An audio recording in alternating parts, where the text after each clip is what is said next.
quero saudar com a paz de nosso Senhor e Salvador Jesus Cristo, os nossos amados irmãos e irmãs, amigos e amigas do Portal Escola Dominical. É com muita alegria que nós iniciamos mais uma análise e abordagem do trimestre e quem diria, chegamos ao ano de 2022 aguardando Jesus voltar. E iniciaremos aqui o primeiro trimestre desse ano de 2022, das lições bíblicas de adultos, que tem como tema a supremacia das Escrituras, a inspirada, inerrante e infalível palavra de Deus. Nosso comentarista é o pastor Douglas Roberto de Almeida Batista, ali da Assembleia de Deus de Missão, Brasília, Distrito Federal.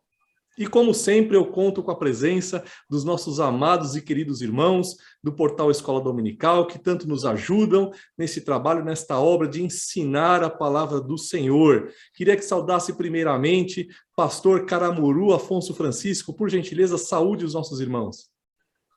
A paz do Senhor para os nossos amigos e irmãos do Portal Escola Dominical.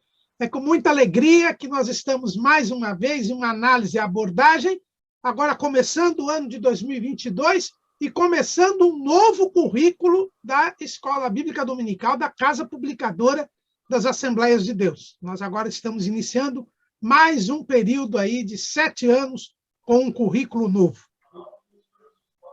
Amém, graças a Deus. Seja bem-vindo, pastor. Pastor Amém. Antônio Mardônio, por gentileza, saúde os nossos ouvintes. Meu amado irmão que nos acompanha, nós também o saudamos na paz do Senhor Jesus, parabenizá-lo pelo seu empenho, pelo seu amor, pela sua dedicação à Escola Dominical, que eu considero a maior agência de ensino da Igreja, portanto, é insubstituível. Todos nós que participamos da Escola Dominical somos edificados e temos condições de transmitir com conhecimento de causa a palavra de Deus. Seja muito bem-vindo, pastor Antônio Mardônio. Muita alegria ter o senhor conosco. E o nosso decano... Com vocês. Amém, meu querido. O nosso decano, pastor José Serafim de Oliveira. Aqui o nosso exemplo de sabedoria entre nós aqui. É uma alegria contar com a presença do irmão. Além de irmão, meu amigo, graças a Deus. Seja bem-vindo. Amigos, amém, graças a Deus. Também cumprimentamos nossos amados irmãos e amigos com a paz do Senhor. Com muita alegria estamos também participando deste evento, dessa abordagem. E vamos começar o ano bem. Nós vamos começar bem o ano, estudando a Bíblia Sagrada, a Palavra de Deus, que se faz hoje tão necessária. Nessa época que alguém fala que a Bíblia está desatualizada e que tem que atualizar a Bíblia... Então, nós temos a oportunidade de mostrar que a Bíblia, a palavra de Deus é eterna, ela não se desatualiza porque é a palavra de Deus. Ela é viva e eficaz para sempre.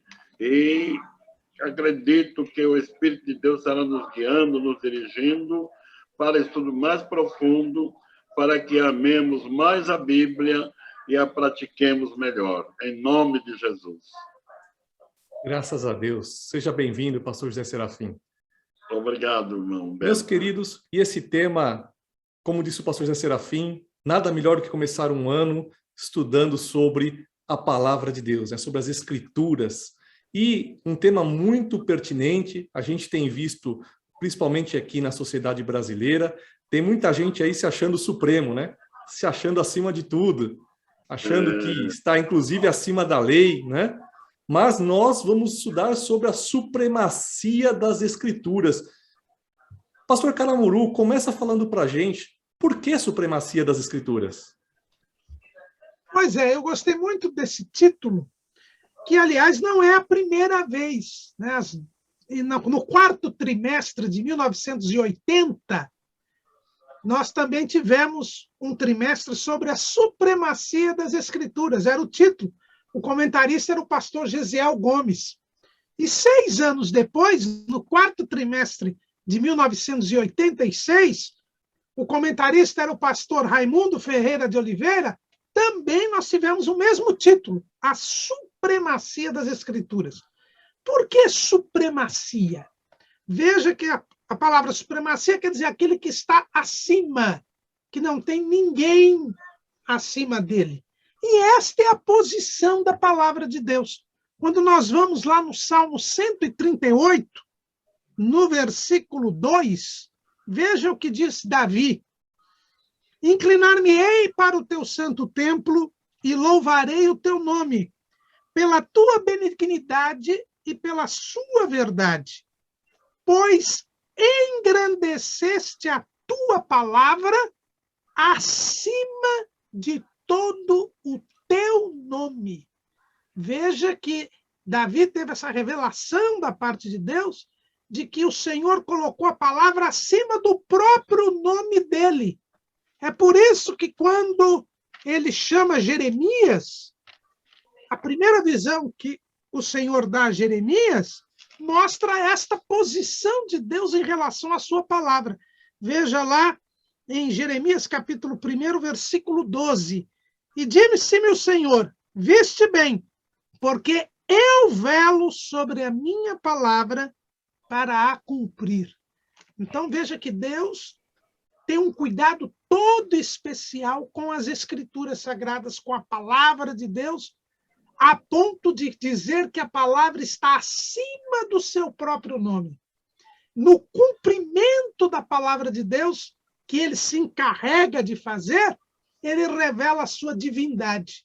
É por isso que foi muito oportuno, quando tivemos a aprovação da nossa declaração de fé das Assembleias de Deus, em 2017, que houve uma alteração no cremos da nossa declaração de fé. O Jornal Mensageiro da Paz, desde 1969, publicava o cremos, né, em 14 itens. Agora o nosso cremos tem 16 itens, mas houve uma alteração de posição. No cremos anterior, nesse cremos oficioso, a primeira crença era a crença em Deus. Mas agora mudou. O item 1 do nosso cremos é cremos na inspiração divina, verbal e plenária da Bíblia Sagrada. Única regra infalível de fé e prática para a vida e o caráter cristão. Então, a primeira crença nossa é crermos que a Bíblia é a nossa única e infalível regra de fé e prática. Por quê? Colocar a crença na Bíblia acima da crença em Deus. Porque o próprio Deus colocou a sua palavra acima do seu próprio nome. Então, daí porque falarmos em supremacia das Escrituras. As Escrituras, elas trazem o caráter de Deus, a fidelidade de Deus, o poder de Deus, a soberania de Deus, a majestade de Deus e o amor de Deus. Porque sendo Deus tão grande, ele se revelou ao homem tão pequeno, principalmente através da sua palavra. É por isso que nós vamos falar em supremacia das Escrituras, porque Deus colocou a palavra de Deus acima do seu próprio nome. Que bênção. Realmente, nós vemos que a palavra do Senhor, ela está acima de tudo, né? Ela tem que ser a nossa referência em tudo, né? Então, muito boa aí a explicação do nosso pastor Caramuru. E pastor José Serafim, eu tenho certeza que entre os nossos alunos pode surgir uma dúvida, e eu queria que o senhor falasse um pouquinho para nós. A Bíblia, ela é ou ela contém a palavra de Deus? Este assunto já foi muito discutido e até alguns pastores andaram dizendo que na Bíblia contém a palavra de Deus. Mas eu discordo completamente, não tem sentido. A Bíblia é a palavra de Deus, a palavra inspirada de Deus. Alguém tentou contestar, dizendo, mas tem algumas palavras que foram ditas pelo diabo. Por exemplo, eu anotei aqui, Gênesis, no capítulo 3, versículo 5, é a serpente falando com a Eva. Isaías, capítulo 14, versículos 13 e 14, é o rei de Tiro, símbolo de Satanás, dizendo que subirá acima da nuvem de Deus, será semelhante ao Altíssimo. Ezequiel 28, também semelhante. Então, essas palavras foram ditas por Satanás. Porém, Deus inspirou o escritor sagrado para registrar essas palavras para o nosso conhecimento. Então, a Bíblia é a palavra de Deus. Então, claro isso, que ela se cumpre integralmente. Ela se cumpre com fidelidade. A coisa impressionante na Bíblia, o último livro da Bíblia foi escrito cerca de 2000 anos atrás, o livro de Apocalipse. E o livro de Daniel, a questão de 2500 anos atrás. Mas essas profecias se cumprem hoje com muita clareza. Parece que João e Daniel estavam vivendo nossos dias, escreveram com muita clareza. E uma coisa que me impressiona, e fecha a boca de qualquer crítico das Escrituras, é que João, quando comentou o capítulo, quando ele falou o capítulo 13 de Apocalipse, que ele falou do sinal da besta, que é o número de um homem, 666, o anticristo vai exigir que este sinal seja colocado na testa ou na mão direita. São dois lugares escolhidos para colocar o sinal da besta. E hoje nós sabemos que esse chip que estão chamando para identificar uma pessoa, localizar, coisa que eu valha, é colocado na mão direita. É o único lugar onde, ou na testa, o lugar onde se pode inserir esse sinal. Como que há 2000 anos atrás, quando não havia eletricidade, não havia meio de comunicação, não havia esses conhecimentos, já se diz que seria na mão direita ou na testa. É uma das provas de que a Bíblia é a palavra de Deus. Para que Deus revele as coisas, não é necessário que elas aconteçam. Deus conhece tudo antes mesmo de que elas venham a acontecer, porque Deus é Deus onisciente. Deus não tem surpresa, nada surpreende a Deus. Ele conhece tudo, e tudo está inserido na Bíblia Sagrada. Tenho a alegria de dizer que eu leio a Bíblia há quase 70 anos. Não leio, procuro estudar, conhecer, compreender. Tenho fome da Bíblia, fome. Essa fome não está saciada, não. Se eu pudesse, eu comeria a Bíblia. Eu a amo, porque ela me faz sábio, ela me faz ter uma visão mais ampla das coisas de Deus, e ela me conforta, me ensina e me dirige. Oxalá que neste estudo, deste assunto, muitas pessoas passem a amar a Bíblia. Nem sempre a Bíblia fala aquilo que eu gostaria, às vezes ela me repreende. Mas quando ela me repreende, é para o meu bem. É para que eu não me perca, para que eu não vá para o lago de fogo e enxofre, para eu não ser oprimido por espíritos imundos, para não ser dominado por vícios. Então, essa repreensão é benigna, é boa, é maravilhosa, é a revelação do amor de Deus em cada página das Escrituras Sagradas. Verdade, pastor. E tem algo muito perigoso nessa argumentação, né, de dizer que simplesmente a Bíblia contém a palavra de Deus, porque abre uma brecha para aqueles que querem dizer, olha, a Bíblia foi escrita por homens, né? Então ali contém a palavra de Deus, mas também contém a palavra dos homens, e com isso eles querem tirar a credibilidade da palavra do Senhor, né? Então, muito importante esse entendimento, né, pastor?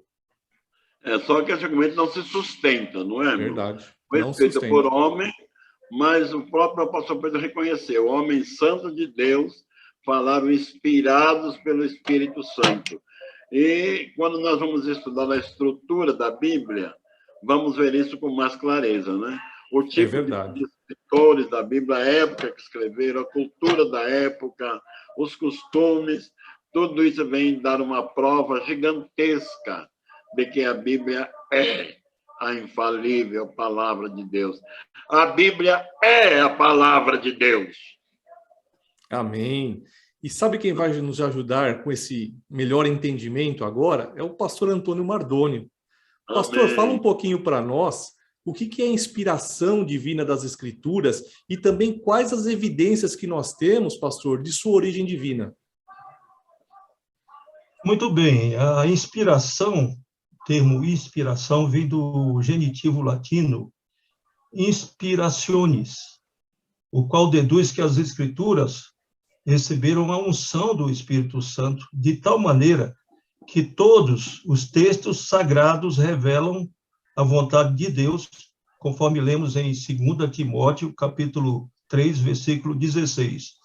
Toda a Escritura, divinamente inspirada, é proveitosa para o ensino, a repreensão, a correção e para instrução na justiça. E eu queria apresentar 7 evidências de que a Bíblia é de origem divina, portanto.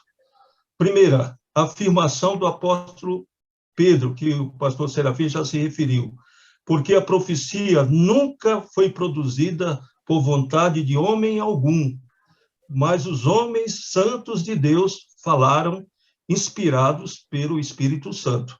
Portanto, 2 Pedro, capítulo 1, versículo 21. E a segunda, a perfeita unidade e harmonia da Bíblia. São 40 escritores, mas quando a gente lê, a gente vê, portanto, a unidade, como se fosse de um só escritor. Na verdade, a Bíblia é de um só escritor. É o Espírito Santo que inspirou esses 40, mas a harmonia, portanto, a unidade em toda a Bíblia, comprovando, portanto, que ela é de origem divina. E a terceira evidência, a autoria divina, pois nem os anjos, nem os homens escreveriam um acontecimento anterior ou posterior a eles. Não havia possibilidade de escrever o princípio do Gênesis, portanto, significa o princípio, se não fosse a revelação de Deus. E nem o Apocalipse, João não poderia escrever o Apocalipse se não fosse a revelação de Deus. E até o apóstolo Paulo foi muito usado pelo Espírito Santo para transmitir mensagens detalhadas sobre os acontecimentos atuais que nós vivemos, até a respeito do arrebatamento da igreja. Depois nós vemos a quarta evidência, a afirmação de Jesus. Ele disse: invalidais, assim, a palavra de Deus pela vossa tradição, que vós ordenastes, e muitas coisas fazeis semelhantes a estas. Então, Jesus disse para eles que eles estavam invalidando a palavra de Deus através das tradições deles, comprovando, portanto, que a Bíblia é a palavra de Deus. E vemos a quinta evidência, o testemunho do Espírito Santo. O próprio Espírito Santo testifica que a Bíblia é a palavra de Deus. Nós vemos, portanto, em Romanos, capítulo 8, versículo 16. O mesmo Espírito testifica com o nosso Espírito que somos filhos de Deus. E a sexta evidência, o cumprimento das profecias bíblicas, que o pastor Serafim já fez referência. Então, todas as profecias, se nós formos estudar a Bíblia, nós vamos ver o cumprimento de várias profecias. E algumas que vão se cumprir literalmente, porque a Bíblia é a palavra de Deus. E, por último, como última evidência, o efeito e a influência da Bíblia nas pessoas e nações. Porque a Bíblia é conduzida, a palavra de Deus é pregada, há uma transformação por onde a palavra de Deus chega, ao ponto de que, a partir desse momento que o evangelho começou a ser pregado, houve uma divisão, um divisor de água, do que aconteceu antes e do que aconteceu depois. Nós vemos muitas nações transformadas através do ensinamento da palavra, e eu queria citar como exemplo uma nação, portanto, abençoada e próspera, porque foi transformada pela palavra de Deus, a Coreia do Sul. Muito bem explanado, muito bem explicado. Realmente, a palavra é de Deus e é inspirada por ele através do seu Espírito Santo. Uma bênção. E nós sabemos que a palavra de Deus ela é infalível e inerrante. Mas, pastor Caramuru, fala um pouquinho para nós o que é a inerrância das Escrituras e também a sua infalibilidade. O que é?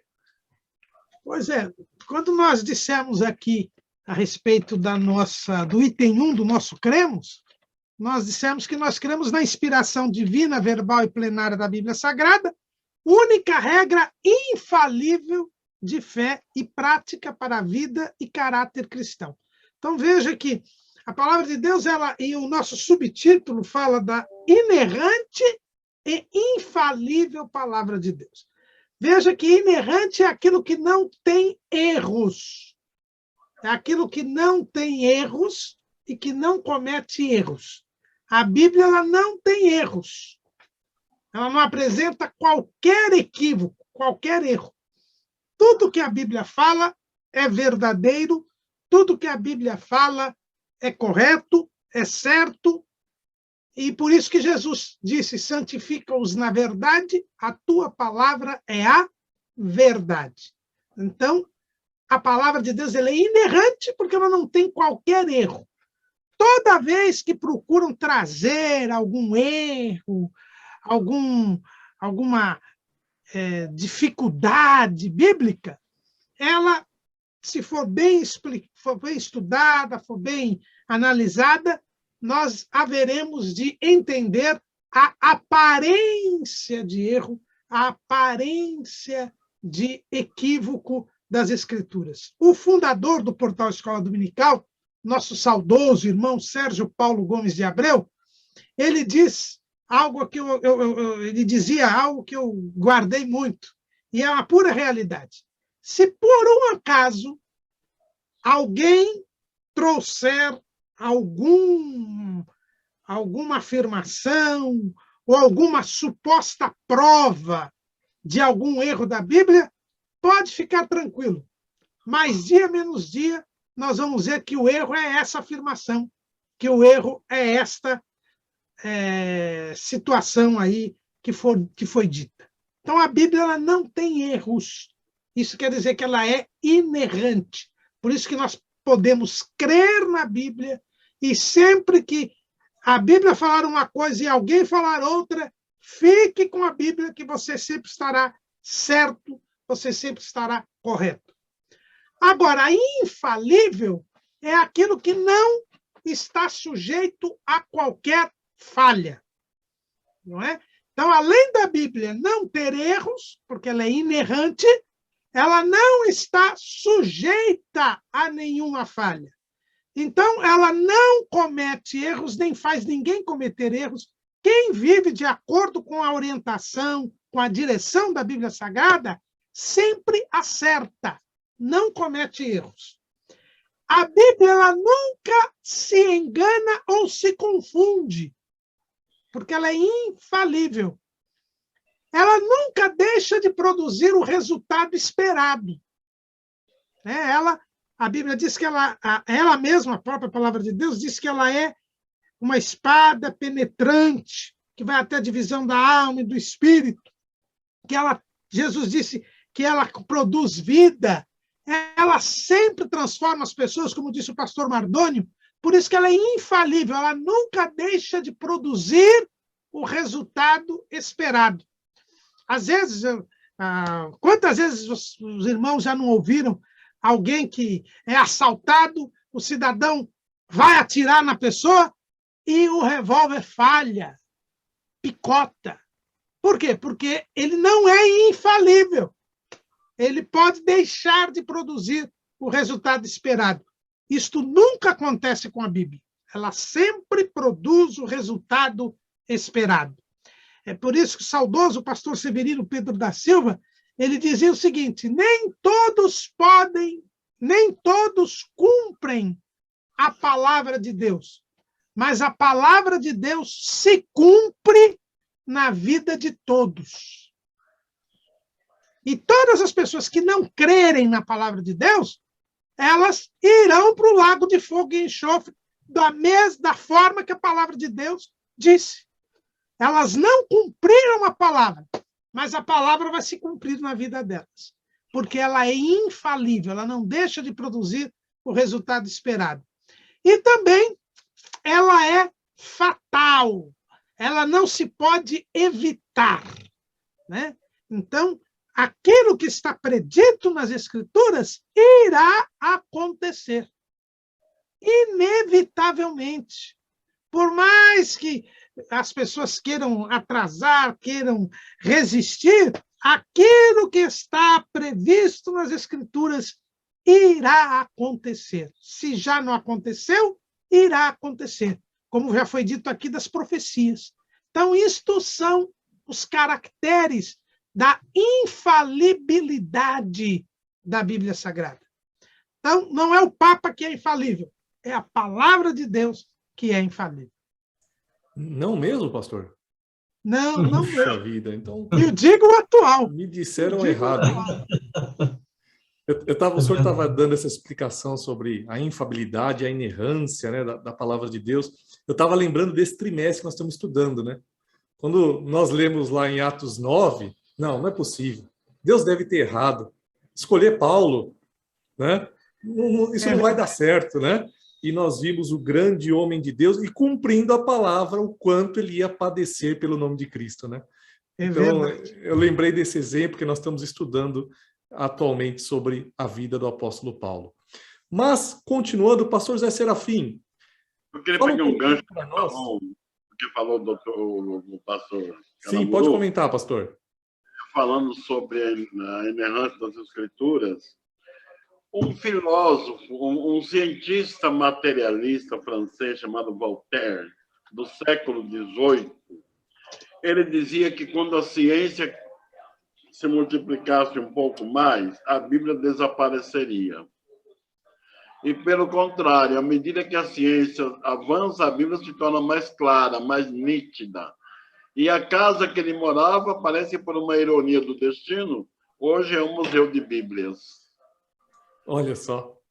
E esse homem, diz um historiador, que ele morreu no hospital de Paris, e na agonia da morte, ele dizia para a enfermeira que o assistia: não me deixe morrer, porque eu sempre disse que Deus não existe. Se eu tivesse errado, agora vou ter que prestar contas para ele. E dizendo: enfermeira, não me deixe morrer. E gritando assim, ele morreu. E a enfermeira pediu à direção do hospital que nem por todo o dinheiro da Europa inteira ela queria mais assistir à morte de um materialista. Então, a Bíblia vence sempre. Verdade. E, pastor, aproveita e continua, fala um pouquinho para nós sobre como é a estrutura da Bíblia. A Bíblia Sagrada é composta por 66 livros inspirados. É chamado Cânon Sagrado, sendo 39 do Velho Testamento, 27 do Novo Testamento. Como já disse o pastor Mardônio, tem perto de 40 escritores. Entre os escritores da Bíblia, existiam pessoas de nível de escolaridade diferente, épocas diferentes, culturas e costumes diferentes, porém a Bíblia se harmoniza. O pastor Antônio Gilberto, no livro dele sobre a Bíblia, ele usa uma expressão que eu gostei bastante. Fala: vamos pensar em um prédio de muitos andares que é construído por vários arquitetos que trabalham, um para, o outro começa, não é o mesmo que vai do princípio até o fim. Esse edifício não seria de confiança, porque nem sempre um profissional trabalha da mesma forma que o outro. Então, o prédio podia vir a desabar e dar problemas mais sérios. Pois bem, a Bíblia foi escrita por perto de 40 escritores, com um nível de escolaridade diferente. Existiam poetas e doutores. Salomão escreveu, Davi, o rei Davi, Isaías, que era nobre, pertencia à classe da nobreza, Daniel, que era da nobreza, mas também existiam boieiros, alguém que cuidava de boi, homem do campo, como foi Miqueias, né? Eu não sou profeta, nem filho de profeta, mas sou boieiro. Pescadores como Pedro, João, Tiago e outros mais. Mas a Bíblia, apesar dos seus escritores serem de nível cultural diferente, apesar de viver em épocas diferentes, de cultura diferente, ela se harmoniza, porque ela foi inspirada pelo mesmo Espírito. E o Espírito fala com o ser humano da maneira que ele possa compreender. Existem livros apócrifos, que se dizem que é da Bíblia, mas esse livro não pertence, não são inspirados.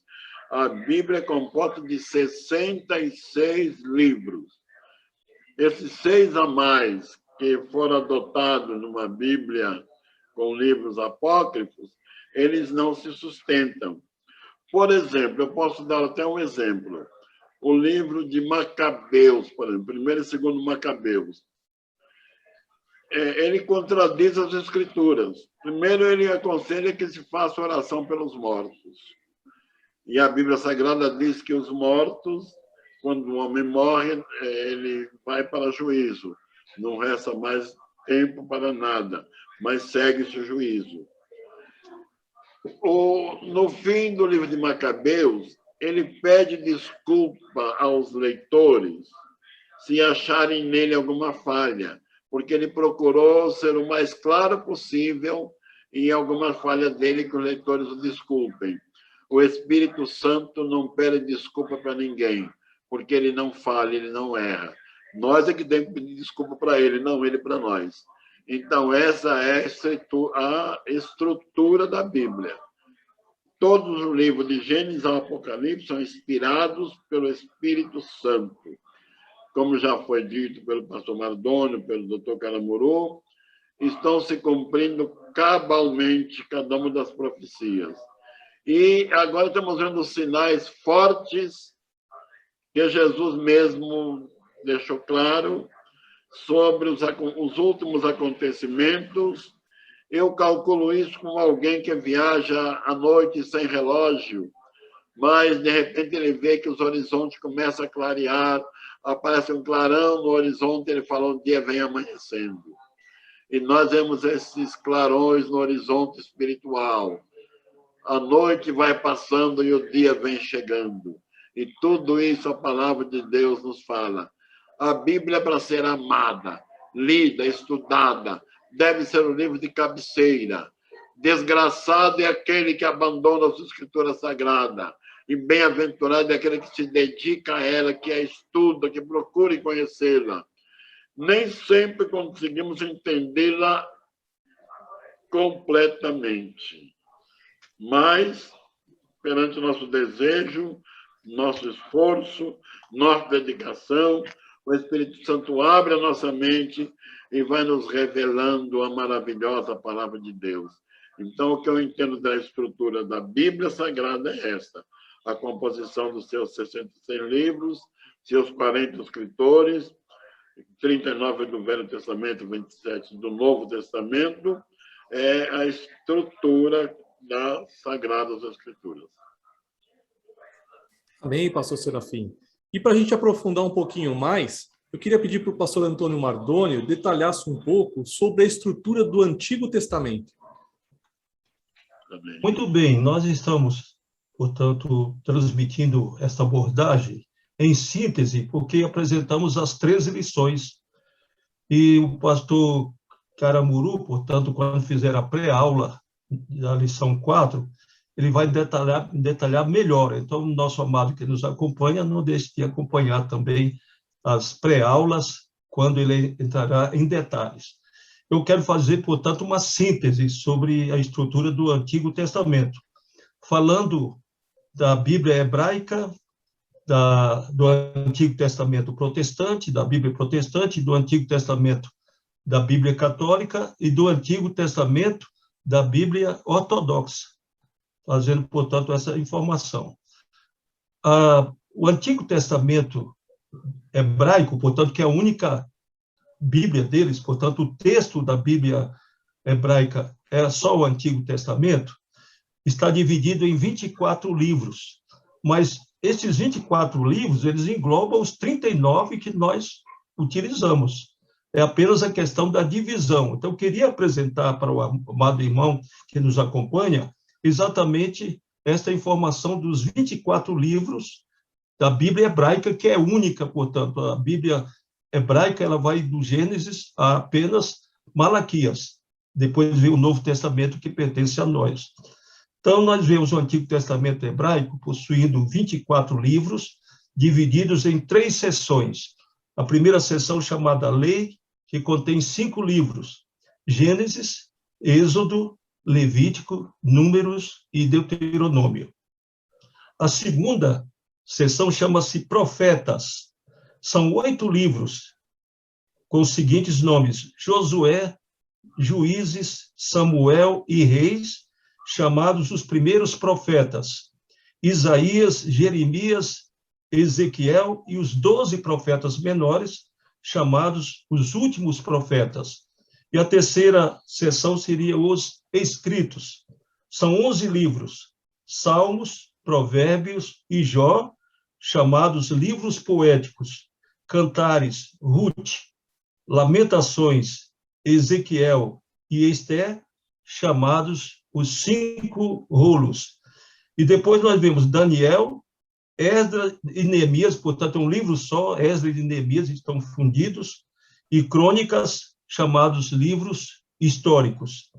Agora, o Antigo Testamento da Bíblia protestante, como o pastor Serafim já falou, possui 39 livros, divididos em 4 seções. Nós vemos a primeira, chamada Pentateuco, que coincide, portanto, com os 5 livros da Bíblia hebraica: Gênesis, Êxodo, Levítico, Números e Deuteronômio. A segunda seção chama-se Históricos, são 12 livros: Josué, Juízes, Ruth, 1º e 2º Samuel, 1º e 2º Reis, 1º e 2º Crônicas, Esdras, Neemias e Ester. A terceira seção chama-se os livros poéticos, são 5, portanto: Jó, Salmos, Provérbios, Eclesiastes e Cantares de Salomão. E a última parte, portanto, a última seção, a quarta, são os proféticos, que são 17, dos quais 5 são chamados de profetas maiores, que são, portanto, Isaías, Jeremias, Lamentações, Ezequiel e Daniel. E 12 são chamados de profetas menores: Osés, Joel, Amós, Obadias, Jonas, Miqueias, Naum, Abacuque, Sofonias, Ageu, Zacarias e Malaquias. Agora, o Antigo Testamento, na Bíblia Católica, possui 46 livros, conforme o pastor Serafim já disse, 39 mais os 7. Devido ao acréscimo de 7 livros chamados pelos católicos de deuterocanônicos e pelos protestantes de apócrifos. São eles Tobias, Judite, 1º e 2º Macabeus, Sabedoria de Salomão, Eclesiástico e Baruque. Além dos acréscimos nos livros de Ester, está exatamente lá no capítulo 10, a partir do versículo 4, vai até o capítulo 16, versículo 24. E Daniel, eles acrescentaram 2 capítulos, o 13 e o 14. Agora, a Bíblia, ou melhor dizendo, o Antigo Testamento ortodoxo possui 51 livros, porque há uma diferença, portanto, a maior parte dos ortodoxos adota 51 livros, porque dependendo do país, eles têm a mais ou a menos, mas a maior parte usa os 51 livros, que são, portanto, apócrifos também, não só 7, mas são 12 livros apócrifos que os ortodoxos possuem. Faz a diferença, portanto, em relação a nós, que cremos na Bíblia, como foi já enfatizado, são 66 livros inspirados, são 66 livros canônicos. Não adotamos os apócrifos e não concordamos com o termo deuterocanônico da Igreja Católica. Que bênção, pastor. E foi só o resumo? Só o resumo. O pastor Caramuru, depois, na 4ª aula, que ele vai fazer a pré-aula, e, portanto, o irmão que nos acompanha na abordagem, ele vai ter o gosto de acompanhar cada pré-aula e ele vai falar com maior conhecimento de causa sobre o assunto, com certeza. Com certeza vai ser uma bênção. E vamos deixar ele falar um pouquinho agora, então, sobre a estrutura do Novo Testamento. Por gentileza, pastor Caramuru. Pois então, o Novo Testamento, como disse o pastor Mardônio, ele só é adotado pelos cristãos, né? Porque para aceitar o Novo Testamento tem que aceitar Jesus, né? Aceitar que Jesus é o Cristo, é o Filho de Deus que se fez homem e que é o Messias, coisa que os judeus não aceitam.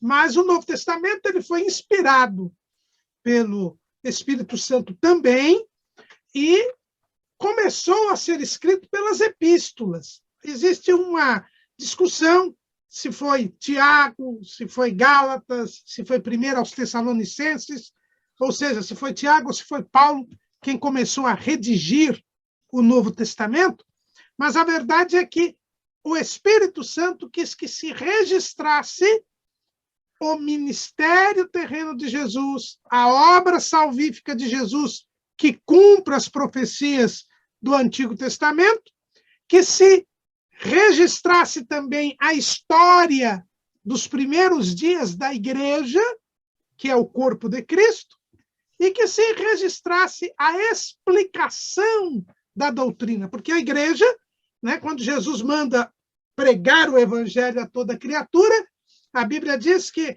assim que os apóstolos pregaram o evangelho, se começou a formar a igreja em Jerusalém, e eles perseveravam na doutrina dos apóstolos. Então, um dos pontos, um dos pilares da igreja é a doutrina dos apóstolos, ou seja, o ensino que os apóstolos davam para a igreja que eles haviam recebido de Jesus. E aí nós temos as epístolas. E, por fim, nós temos o livro profético do Novo Testamento, que é o livro do Apocalipse. O próprio Jesus disse a João que ele não morreria enquanto o Senhor não viesse até ele. Viesse para quê? Para completar a revelação da Bíblia Sagrada, completar a revelação das Escrituras. Veja que o livro do Apocalipse começa como revelação de Jesus Cristo.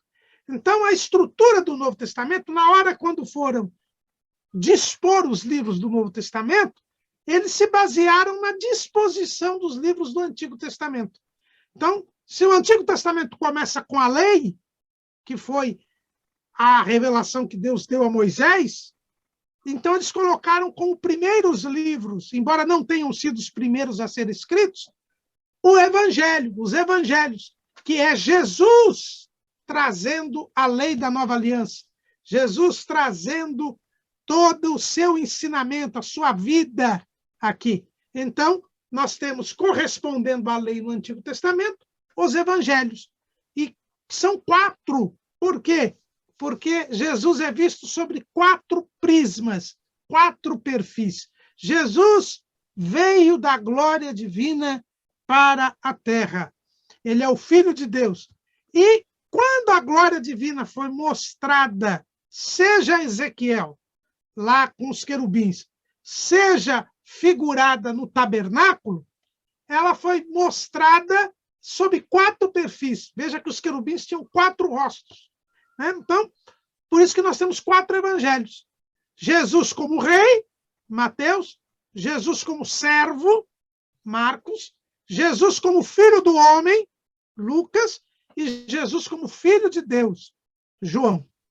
Depois nós temos o livro histórico, como se narrou no Antigo Testamento a história de Israel, o povo do Antigo Testamento.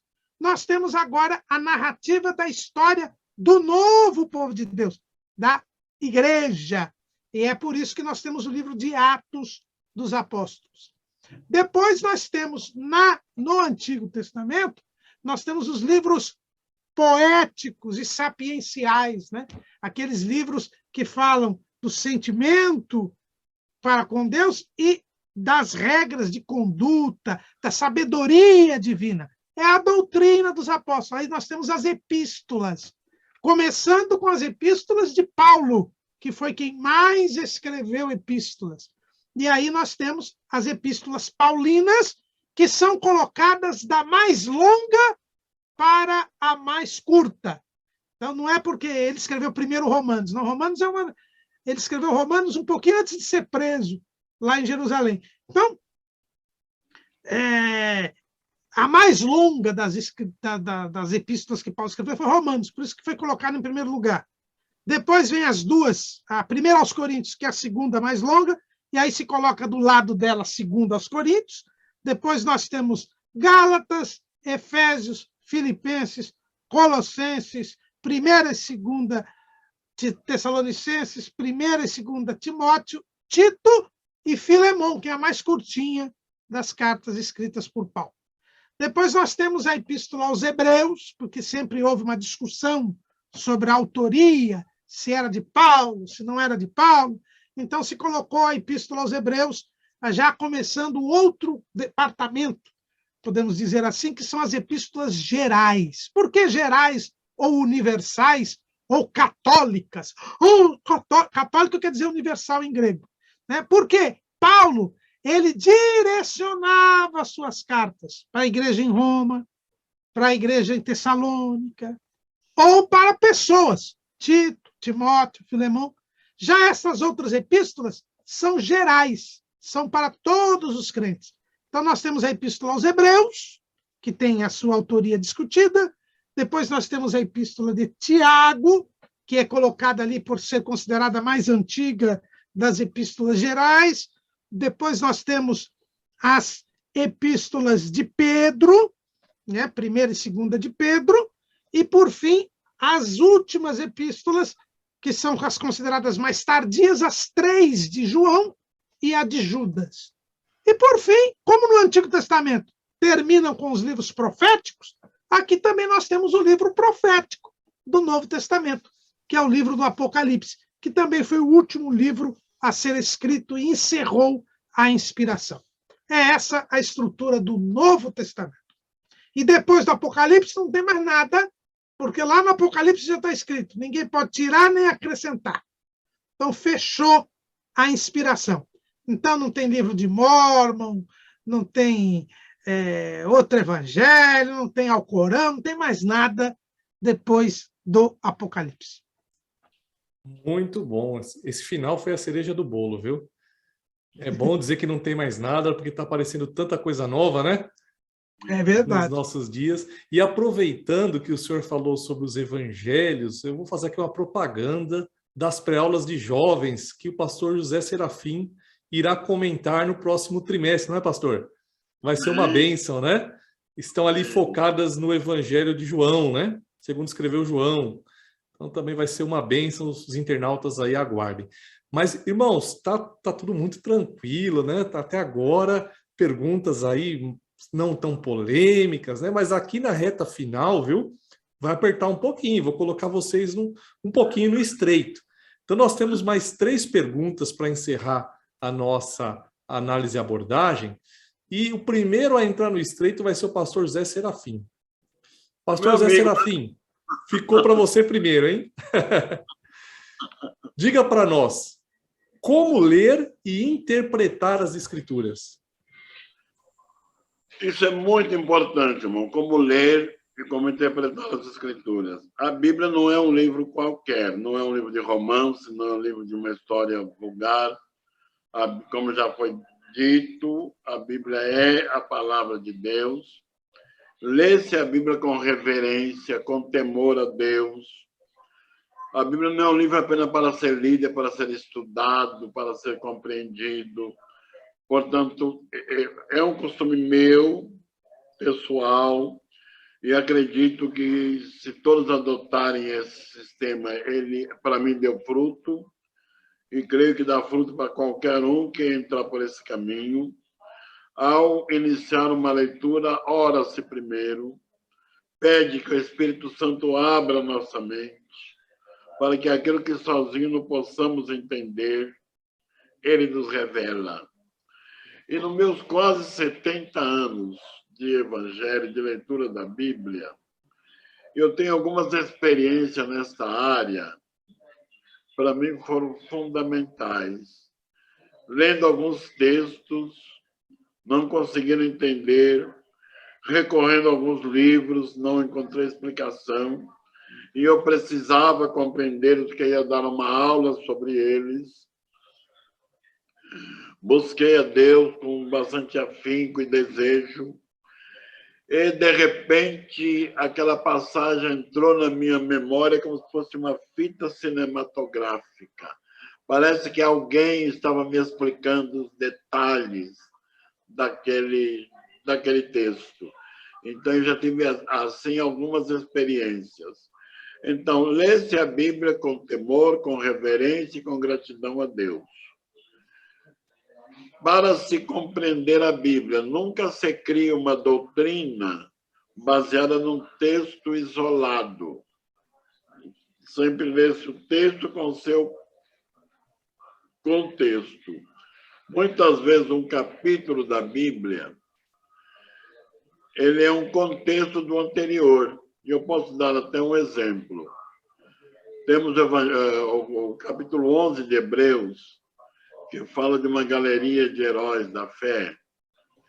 E o capítulo 12 começa: portanto, nós que somos cercados de uma tão grande nuvem de testemunhas. Quem é essa nuvem de testemunhas no capítulo 12? É exatamente os heróis da fé, escrito no capítulo 11. É a nuvem de testemunha que testemunham ter alcançado a vitória das mais diversas situações, unicamente pela fé. Então, lê-se a Bíblia considerando o texto com seu contexto. Um texto isolado é perigoso criar uma heresia e depois dizer que foi da Bíblia. Se pegar um texto isolado, alguém pode até dizer que a Bíblia fala que Deus não existe. Lá o Salmo 14, diz o Nécio, não há Deus. Se ler somente não há Deus, está escrito aqui que não há Deus. Mas quem é que diz isso? O Nécio, o tolo. O sábio jamais dirá isso. Lê-se a Bíblia considerando em que época ela foi escrita e para quem ela foi escrita, o que se passava no momento em que aquele texto foi escrito, para localizar o que diz a palavra com a cultura e o conhecimento da época, para que nós possamos compreender perfeitamente bem as Escrituras. Então, a Bíblia não é apenas um livro de leitura, é um livro de meditação, de reflexão. Por isso, já diz o Salmo 1 que bem-aventurado é aquele que medita na palavra, noite e dia. E eu gosto muito do Salmo 119, que tem 176 versículos. E em todas as repartições, que são 8 divisões, de 8 cada um, ele exalta a palavra de Deus e nos leva a amar mais as Escrituras. Então, lá o salmista exalta a palavra e tem um texto que ele disse que, pela palavra de Deus, eu sou mais sábio que meus mestres. O jovem alcança mais conhecimento que o velho, porque a palavra de Deus dá sabedoria, gera sabedoria. Quem se dirige pela Bíblia é feliz.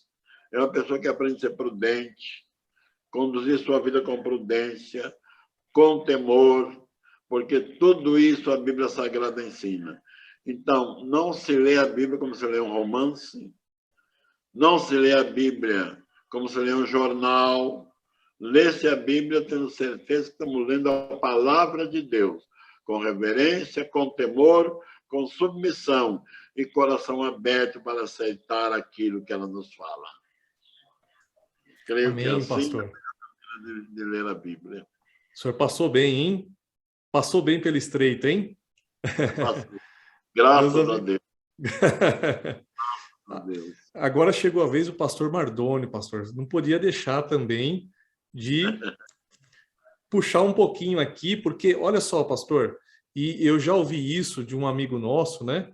Que tem umas pessoas aí que tem as manhas, né? A gente estava até conversando aqui um pouquinho antes. Tem umas pessoas que têm as manhas e talvez não precisem da palavra de Deus, né? Para ter uma vida espiritual saudável, né? Cheia da presença de Deus. E é sobre isso que eu queria que o senhor falasse. Qual o papel da leitura bíblica na vida espiritual? é necessário? É mais do que necessário. E eu queria apresentar 7 benefícios daqueles que leem a Bíblia. Primeiro, memorizamos passagens bíblicas para a nossa edificação espiritual. Então, eu tenho vários textos da Bíblia memorizados, e creio que também o pastor Serafim, o pastor Caramuru e você próprio, esses versículos são muito úteis nas horas em que estamos tristes e estamos abatidos. O Salmo 23, eu tenho memorizado, ele me alimenta. O Salmo 121 é outro grande alimento para mim, que eu cito memorizado. João, capítulo 1, versículo 1 ao 14, portanto, que é o texto áureo do livro do Evangelho de João, eu também tenho memorizado. Então, muitas passagens bíblicas que eu leio a Bíblia, e é interessante, eu paro ali, medito, e volto atrás, e vou captando palavra por palavra, vou associando, até poder citar fora da leitura. Quer dizer, fecho a Bíblia e vou citar. E vou coincidir se estou correto lá com o texto da Bíblia. Aí eu memorizo. Então, esse é o grande benefício de quem lê a Bíblia. Edifica muito a nossa vida espiritual. O segundo benefício seria de que Deus fala conosco através da sua palavra. Quando nós oramos, falamos com Deus. E quando lemos a Bíblia, Deus fala conosco. Ele nos edifica, portanto, aconselhando, nos orientando, nos exortando-nos, porque Deus fala conosco através da sua palavra. O terceiro benefício, a Bíblia torna-nos mais sábios e prudentes. Exatamente quando a gente lê o livro de Provérbios e entende Provérbios, olha, nós nos tornamos sábios e prudentes, entendidos das coisas. Então, aquilo que o homem nécio faz de errado, nós que conhecemos a Bíblia, nós não vamos fazer jamais. Não precisamos nem aprender com quem está errando, porque a própria Bíblia está nos ensinando. Então, conforme é o texto áureo da nossa escola bíblica, que nós somos edificados porque somos sábios. Nós lemos a Bíblia para que o sábio se torne mais sábio. E outro benefício seria que a Bíblia estabelece nossa comunhão com Deus. Nós vivemos num mundo de tanta adversidade, nós vivemos num mundo em que as pessoas estão afastadas totalmente de Deus, e a Bíblia nos faz termos essa conexão com Ele. Nós temos essa comunhão íntima com Deus. Sabemos que Deus é um ser transcendente, mas Deus é um ser imanente. E essa imanência é sentida, é real, através dessa comunhão com Deus. Um outro benefício seria a Bíblia livra-nos de pecar facilmente. Quem conhece a Bíblia tem um temor de Deus. Quanto mais ler a Bíblia, mais ele tem temor de Deus. E a tentação pode vir, mas ele não vai permitir, portanto, que a tentação o domine, que ele seja vencido pela tentação. E até, conforme o pastor Serafim já falou, a exaltação da palavra de Deus encontra-se no Salmo 119, conforme ele já falou dos números de versículos, e nós vemos Salmo 119, versículo 11, escondi a tua palavra no meu coração para eu não pecar contra ti. E o sexto benefício, a Bíblia concede-nos mais conhecimento para que possamos ensiná-la com mais propriedade e autoridade. Hoje nós somos discipuladores, hoje nós transmitimos a palavra de Deus, mas esse conhecimento nós adquirimos através da leitura da Bíblia.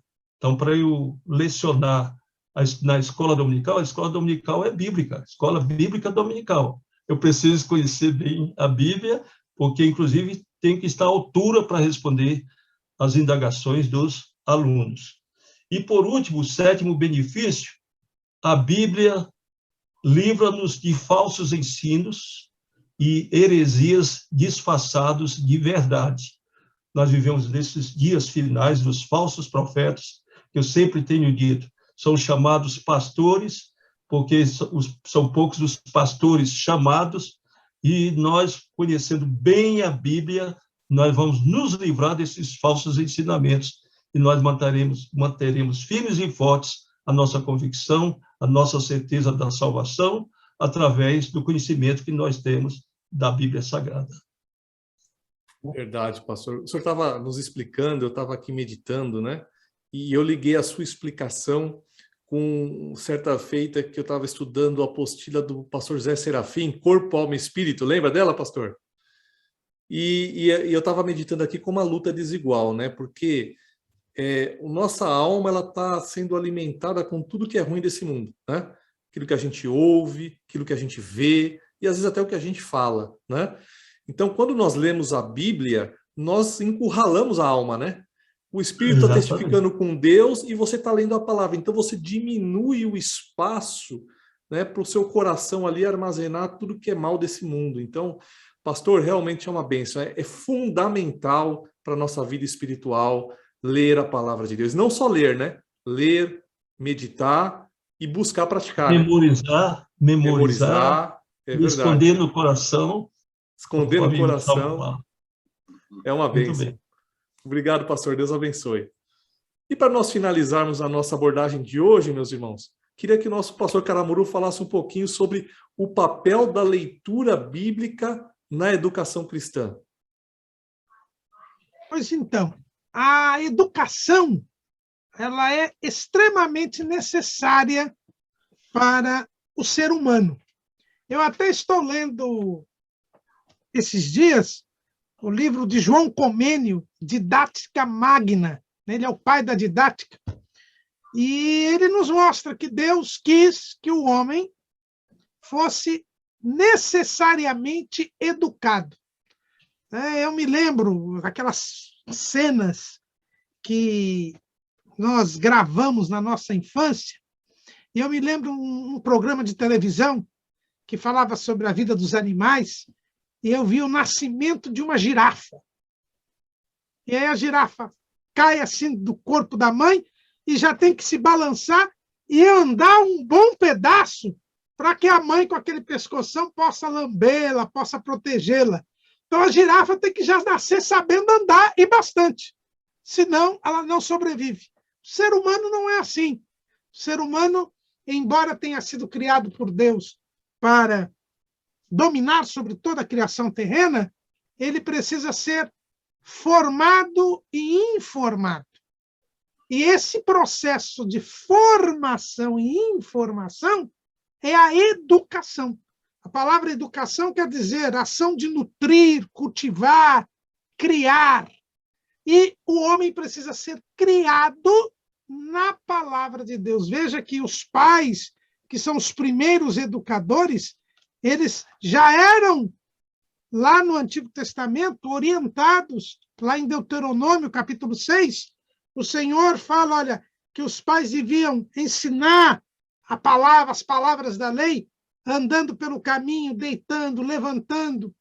Paulo fala que os pais devem criar os seus filhos na doutrina e admoestação do Senhor.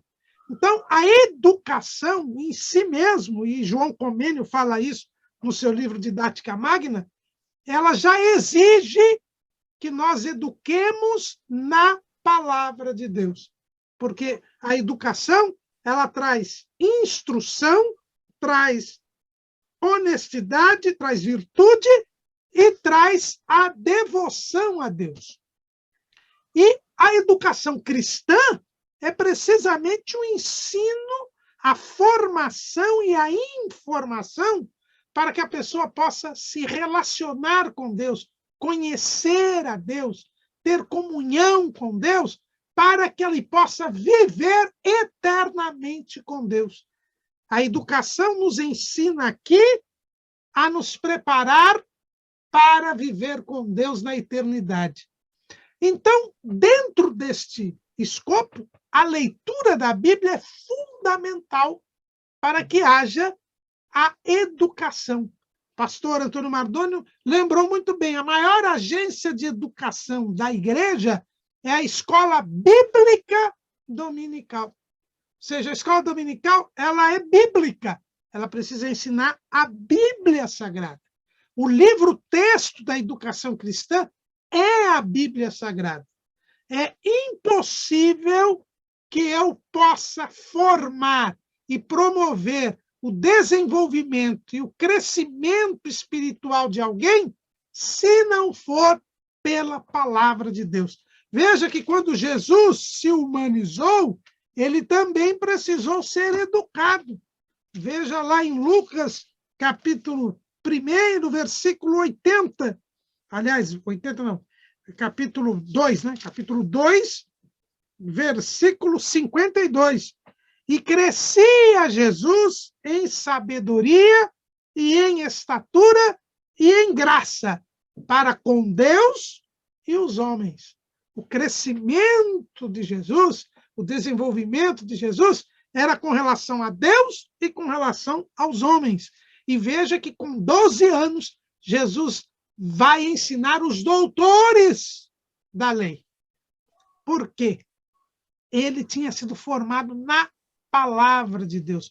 Quando ele começa o seu ministério, ele demonstra a sua autoridade. Quando ele chega à sinagoga de Nazaré, lhe dão o maior dos livros, que era o livro de Isaías, e ele acha o lugar em que estava escrito. Ele tinha conhecimento das Escrituras.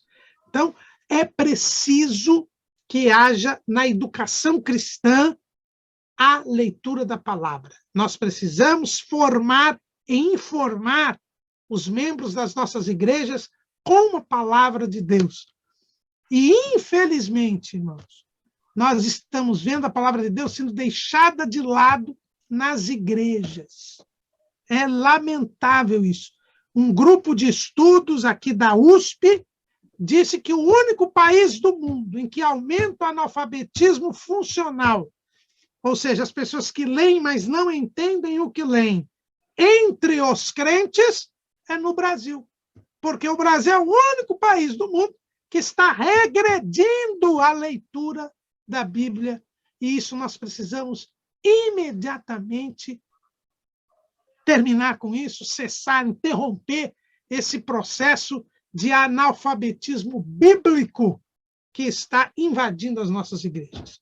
Não há como se educar, não há como se formar e informar, não há como fazer crentes maduros se não se ensinar e se não se ler a palavra de Deus.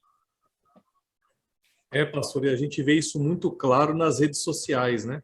As pessoas compartilham frases, compartilham imagens, às vezes é oriundo de alguma seita, às vezes é uma frase espírita e nem sabem, né, o que estão compartilhando. Isto é a falta do conhecimento da palavra de Deus. O senhor estava falando também, eu estava lembrando, hoje tem muita gente querendo fazer treinamento, né? Em vez de ser educado, ele quer ser treinado.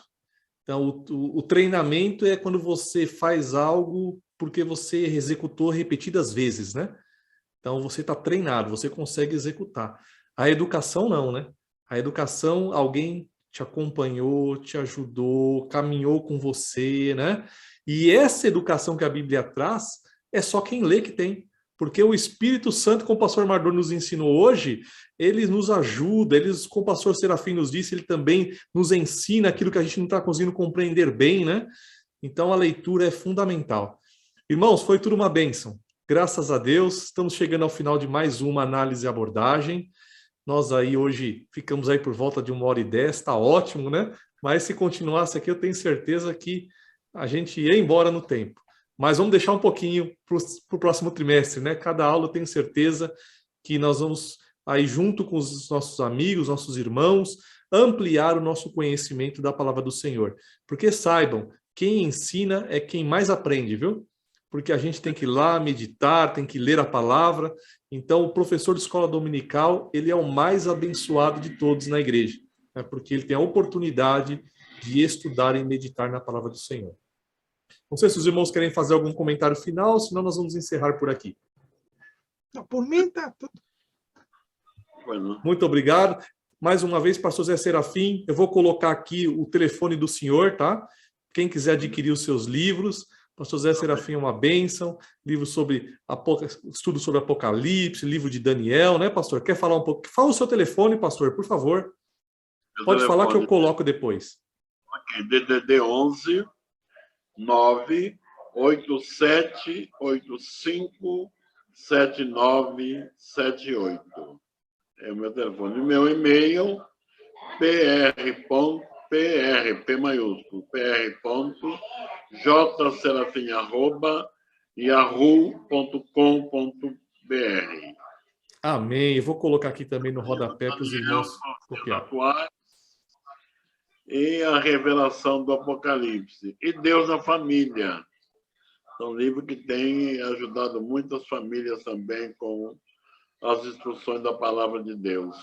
Com certeza, é uma Me bênção. permita dizer Claro. que o livro do Apocalipse, como muitos crentes reconhecem, é um livro enigmático, não é tão fácil de entender.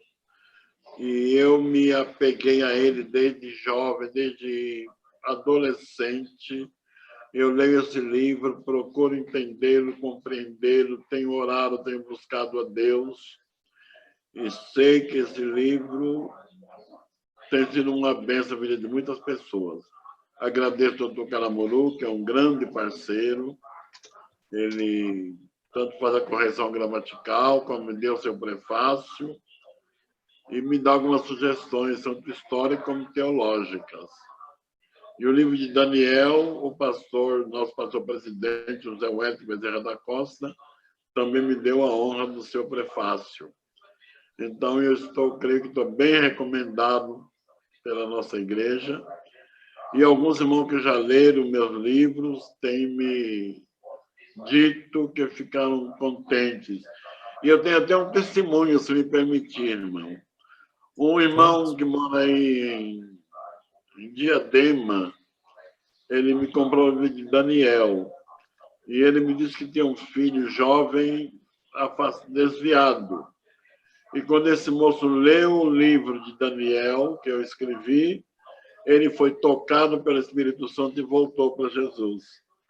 Se o resultado fosse só esse, já valeu a pena. Porque uma alma vale mais que o mundo todo, não é? E tenho o prazer também do professor pastor Mardônio ter lido meus livros e não ouvi dele nenhuma reprovação até aqui, graças a Deus, não é? Então, sinal que também ele aprovou, gostou e aceitou. E aos nossos amados irmãos, está aí à disposição. Tem coisa em Apocalipse que lendo sozinho é difícil entender. Exemplo, por que a mulher do capítulo 12 está vestida do sol? Por que tem a lua debaixo dos pés? A pessoa lê isso e não vê uma lógica, uma explicação. Mas tudo que a Bíblia fala tem sentido. É necessário ser compreendido. E essa compreensão é que nos edifica, nos fortalece, nos alegra, quando temos essa revelação daquilo que o Espírito Santo quer nos falar.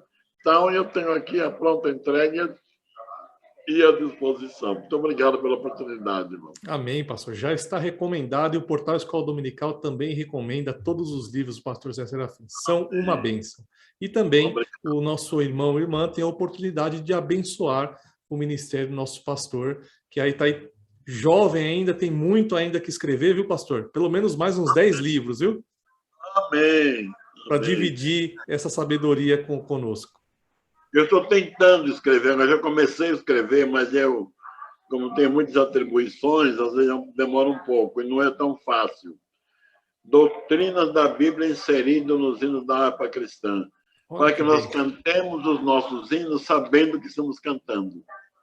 Verdade. Não cantamos uma cantiga mundana, uma música popular. Cantar louvando. Não é cantar, é louvar através da música. E entender a mensagem que está no hino. Isso edifica, isso fortalece, isso dá alegria. Se não me permitir, um detalhe de um hino. O hino 26, ele fala: ouve a celestial melodia, que a terra encherá de Beulá, e das harpas a doce harmonia, ao passar o Jordão se ouvirá. O que é terra de Beulá? Isso me preocupou desde que eu era adolescente. Estudava no ginásio, perguntei para 2 professores de português o que era Beulá. Os 2 me pediram um prazo para pesquisar e não acharam nada. Depois eu achei na Bíblia.